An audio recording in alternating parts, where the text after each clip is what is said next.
Bismillahirrahmanirrahim. Assalamualaikum warahmatullahi wabarakatuh. Perkenalkan, saya Taruna atas nama Firman Apandi dari Politeknik Kelautan dan Perikanan Sorong. Di sini saya akan menguraikan teknik pembesaran ikan lele sistem bioflok. Yang pertama adalah persiapan media. Air yang diperlukan dalam lele bioflok dibutuhkan untuk menumbuhkan bioflok. Dalam air kolam adalah sebagai berikut. Yang pertama, bahan-bahannya yaitu garam kasar 1 kg per meter persegi, dolomit 50 gram per meter persegi, molasses 100 ml per meter persegi atau 75 gram gula pasir per meter persegi, probiotik 10 gram per meter persegi. Selanjutnya, kita masukkan bahan-bahan di atas satu persatu. Yang pertama, masukkan garam kasar atau garam krosok. Masukkan garam ke dalam saringan atau seser buat ikan. Kemudian masukkan saringan tersebut ke kolam dan bawa memutar mengelilingi kolam sampai air habis terlarut. Yang kedua, masukkan kapur dolomit atau campur dulu dengan air dalam ember. Kemudian sebar merata ke kolam. Ketiga, masukkan molase, encerkan dengan air lalu sebar dengan merata ke seluruh kolam. Yang terakhir, persiapan media air bioflok ini perlu dibentuk terlebih dahulu, minimal seminggu baru bibit bisa ditebar di kolam. Tahap yang kedua yaitu mengontrol perkembangan bioflok.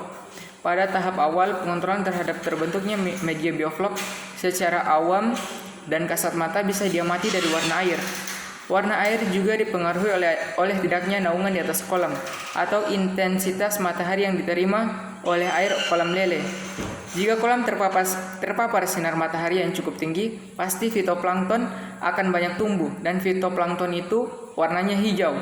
Warna bioflok adalah coklat tua, jadi ada kemungkinan warnanya campur antara coklat tua kehijauan.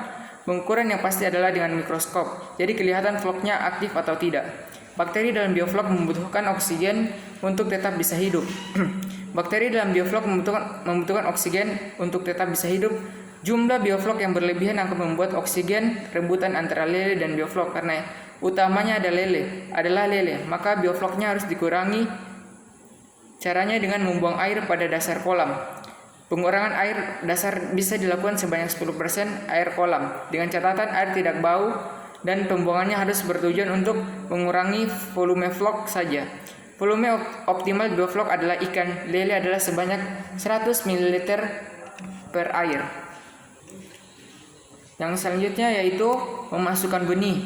Secara teknis memasukkan benih ikan lele bioflok tidak berbeda dengan model pemeliharaan ikan yang lain, yaitu benih lele beserta wadahnya dimasukkan bersama-sama dengan wadahnya ke kolam supaya suhu wadah benih dan air kolam sama. Ini supaya benih beradaptasi terlebih dahulu.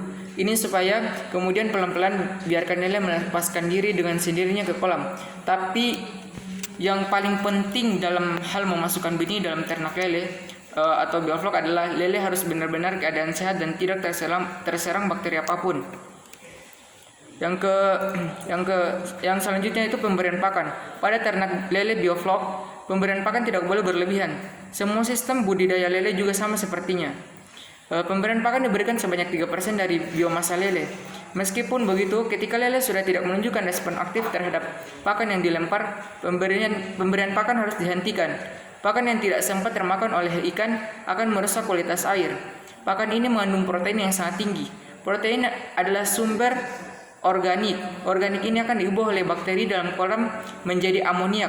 Jika tidak pakai bioflok, kalau pakai bioflok, tetap saja akan membuat beban kerja bakteri bioflok menjadi lebih berat. Berarti pakan yang tidak termakan tersebut menyumbang penurunan kualitas air yang sangat tinggi. Penggantian air lele bioflok. Ternak lele bioflok tidak berarti tanpa adanya ganti air. Tanpa ganti air asalkan 1. Air tidak bau, volume biofloknya tidak berlebihan. Yang ketiga, air kolam tidak berkurang karena penguapan. Pada budidaya lele konvensional, pergantian air dianjurkan sebanyak 30% setiap minggunya, atau dalam sebulan melakukan penambahan air sebanyak 120%. Ini seperti ganti air baru. Hal tersebut dilakukan supaya lele tumbuh dengan optimal. Air kolam yang bau menandakan kandungan oksigen yang terlalu dalam air kolam sangat sedikit dan amoniaknya juga tinggi. Bisa mengakibatkan aerasi kurang, pakan banyak yang tidak termakan atau biofloknya mati. Yang selanjutnya yaitu pemanenan sistem ikan bioflok, yaitu panen saja ketika ukuran sudah mencapai ukuran konsumsi. Lele itu bisa dipanen.